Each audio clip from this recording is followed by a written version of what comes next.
of sorting out the extraneous thoughts and unwanted thoughts and feelings so we do not pass them over to the spirit as our observation. The goal is to observe an object thoroughly and leave a state of mind that Billy calls the remaining at the body in contemplation of the body. This means that nothing else is in existence in your entire thought realm, no ego or anything, no mixing of thoughts, except what we're supposed to be observing. When we get to the point where we want to pass on subconsciously our observations of this package of cigarettes, we want to pass over their strictly clear and keen observation of it. And again, our approach here would be much like someone who had never seen the package of cigarettes before. So what we would do is we would view that cigarette package and we would look at it like it's a totally unknown object. And we would pick it up and look at it, feel the material, notice the cardboard or paper or however it's wrapped. And very small and minutely we would look at each detail of the package. And as a practice you might spend 10 minutes observing everything about it, except that you just observe it.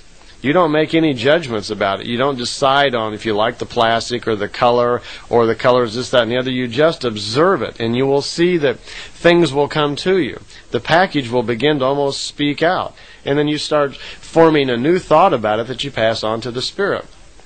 The next thing that Billy talks about is called the value. The value is the product of a thought process. That's what's handed over to the spirit, and he calls it as an instrument. And this thought process that we hand over to the spirit produces a strength, and it's based on newly gained knowledge and produces a corresponding effect in the spirit.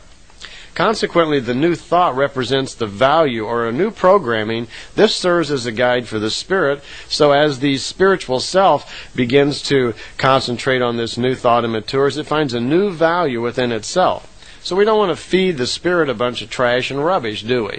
You know, the purpose here is to get ourselves in balance, so we don't want to send it all the same junk that's in our material self to begin with. True wisdom only recognizes such matters which are carefully tested by attention and never gets confused, because wisdom only acknowledges absolute logic. That's what truth is. The object to be observed requires extremely careful preparation and cleansing. This object, our package of cigarettes, will begin to speak for itself. And don't interrupt that with your own ideas or judgments. Because as you stare and concentrate on this package of cigarettes, and at this point we're going to do nothing. We're not going to move, use our hands or anything. We're just going to look at it. And we're going to go totally blank as far as any material knowledge we have about that product whatsoever. The idea is that as we strictly observe it with our eyes and concentrate totally on the package of cigarettes, the package of cigarettes will begin to reveal itself. And you'll find that suddenly you'll have a knowing and a knowledge totally about every detail of that package, but it'll be much different than your normal material viewpoints on that package. You probably won't even see it as something to smoke. You'll have no connection to your lungs or to your mind or to pleasure or to eating or to your girlfriend or anything. You will develop a very clear, precise, clear observation of that package of cigarettes and see it just exactly as what it is, just simply a material object. And then after it is presented itself, it will speak up about itself through clear observation. That information is passed on to the spirit, and the spirit then has real, factual, absolute logic about a package of cigarettes, which is unattached with any of your material ideas and judgments about that. Every time you clearly observe something, now we're picking on a package of cigarettes, it could be more fascinating to observe an animal. Say you're a cat, fish, or a dog you may have, or even a person. Go to a park and study a person. Every time you do that, it's fascinating. I've done that many times. I'll go sit in a park and watch people. I get such a kick out of looking at people because when I observe them and just clearly observe them from strictly an observation viewpoint without interjecting any outside influences of my own, no value judgments, no emotions about it. I just look at them as human beings, as spirit objects, and see you get all these new insights. Every person is projecting these beautiful new ideas about themselves. You see the way they walk. the way they talk, the way they maybe play in the grass, the way they smile, the way they comb their hair and the clothes they wear. But you just observe these things without making any judgment about it. And you get these really neat insights into life.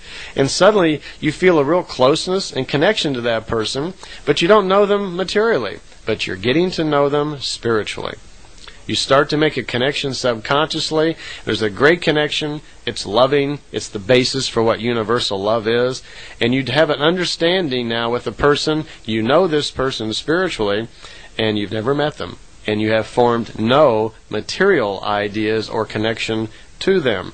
You can then send those feelings on into your spirit, because your spirit's open for business all the time, and you will feel yourself develop in power personally. Okay?